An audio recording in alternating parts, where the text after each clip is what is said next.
Hello friends, मेरे channel में आपका बहुत बहुत स्वागत है। फ्रेंड्स, अगर आपने मेरे चैनल को अभी तक सब्सक्राइब नहीं किया तो प्लीज़ सब्सक्राइब कर लें और बेल आइकन को प्रेस कर दें ताकि मैं जो भी नई वीडियो बनाऊं उसकी नोटिफिकेशन आपको लगातार मिलती रहे।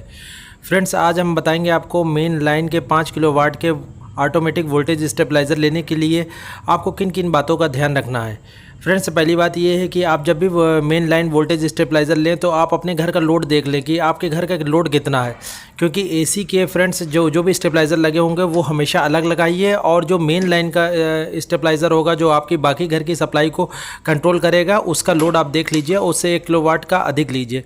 लगभग नॉर्मल कंडीशन में लोड ये 5 किलोवाट का लगभग लोग स्टेबलाइज़र लेते हैं। फ्रेंड्स, दूसरी बात ये है कि आप जब भी वोल्टेज स्टेबलाइज़र लेंगे तो आप ये देख लीजिए कि वो कॉपर वाउंडेड है या एल्युमिनियम वाइंडिंग वाला है, क्योंकि एल्युमिनियम जो इसके अंदर ट्रांसफार्मर लगा होता है वो जो एल्युमिनियम वाइंडिंग वाला होता है वो जल्दी ही ख़राब हो जाता है, और कॉपर वाला उसकी कॉपर की बेरिंग कैपेसिटी ज़्यादा होती है, जिसकी वजह से वो एक लंबे समय तक चलता रहता है, और एल्युमिनियम वाइंडिंग वाला जल्दी हीट होता है। तो आप हमेशा कॉपर वाइंडिंग वाला ही वोल्टेज स्टेबलाइज़र लेंगे।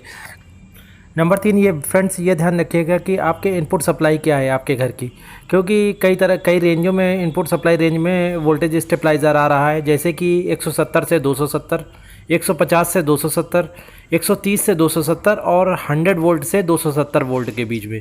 तो फ्रेंड्स, आपके घर में मान लीजिए सप्लाई आती है 100 वोल्ट और आपने ले लिया 170 से 270 रेंज वाला वोल्टेज स्टेबलाइज़र लेंगे तो वो वर्क नहीं करेगा। आपके घर की जो इनपुट सप्लाई होगी उसी की रेंज वाला लेंगे। अगर आपके यहाँ अगर 170 के ऊपर आता है तो आप 170 से 270 ले सकते हैं। अगर 130 आता है तो 130 से 270 वाला रेंज वाला वोल्टेज स्टेबलाइज़र ले सकते हैं। या 100 अगर आपके यहाँ 100 वोल्ट आ रही है तो 100 वोल्ट से 270 वोल्ट के बीच का वोल्टेज स्टेबलाइज़र ले सकते हैं। तो फ्रेंड्स, रेंज ज़रूर देख लीजिएगा, क्योंकि अगर रेंज नहीं देखेंगे तो स्टेबलाइज़र आपका वर्क नहीं करेगा। और इनके प्राइस में भी अंतर है फ्रेंड्स। जो 170 से 270 है उसका प्राइस कम है, जो 150 से 270 है जैसे जैसे इनपुट रेंज कम होती जाएगी उसका प्राइस बढ़ता जाएगा। 150 से 270 वाले का अधिक है, 130 से उससे ज़्यादा है, 130 से 270 वाले का वोल्ट स्टेबलाइज़र का रेट ज़्यादा है सेम वाटेज के लिए, और जो 100 वाला है 100 वोल्ट से 270 है उसका प्राइस उससे भी ज़्यादा है। तो फ्रेंड्स, इनपुट रेंज देख के ही आप स्टेबलाइज़र लीजिएगा। फ्रेंड्स, इसके बाद ये देखना है कि जो हाई वोल्टेज का कट ऑफ होना चाहिए, लो वोल्टेज कट ऑफ होना चाहिए, ताकि अगर हाई वोल्टेज सप्लाई आए तो वो आपका ऑटोमेटिक वो वोल्टेज को स्टेबलाइज़ करे या उसको कट कर दे। ऐसे ही लो रेंज में अगर चला जाता है, मान लीजिए आपने 100 लिया, 100 के नीचे चला गया तो वो उसको वोल्टेज को कट कर देना चाहिए, क्योंकि अगर लो वोल्टेज से भी अप्लायंसेस ख़राब होते हैं और हाई वोल्टेज से भी अप्लायंसेस ख़राब होते हैं। इसके बाद शॉर्ट सर्किट प्रोटेक्शन होना चाहिए, ताकि आपके घर में अगर कहीं लाइन कोई शॉर्ट होती है तो इस स्टेबलाइज़र के में जो लगी हुई एमसीबी है उसको ट्रिप हो जाना चाहिए। ओवरलोड प्रोटेक्शन होना चाहिए, ताकि अगर आपका इस घर का लोड अगर किसी टाइम आपने ज़्यादा अप्लायंसेस ऑन कर दिए हैं तो 5 किलोवाट के ऊपर हो तो वो तुरंत ओवरलोड प्रोटेक्शन पर ट्रिप हो जाना चाहिए, ताकि हमारे स्टेबलाइज़र पर अधिक बर्डन ना हो।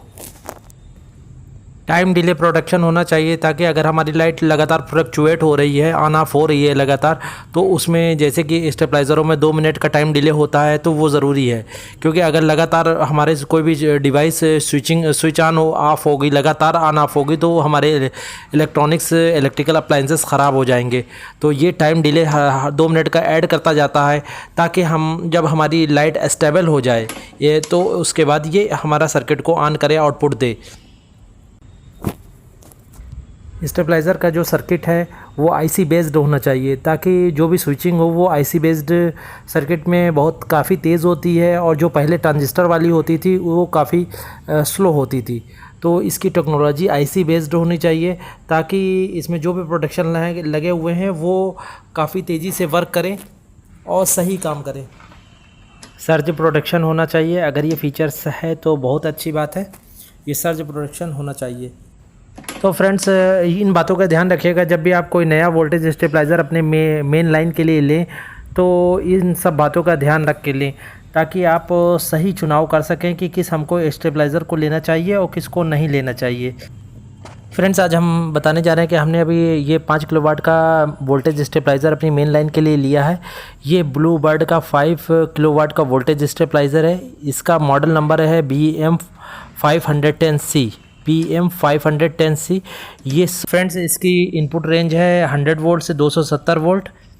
ये 100 वोल्ट से 270 वोल्ट के बीच में जो कोई भी वोल्टेज होगा वो इसको स्टेबलाइज करके 220 वोल्ट के आसपास कर देगा, जो हमारे इलेक्ट्रिकल और इलेक्ट्रॉनिक्स अप्लाइंसेस के लिए ज़रूरी होती है।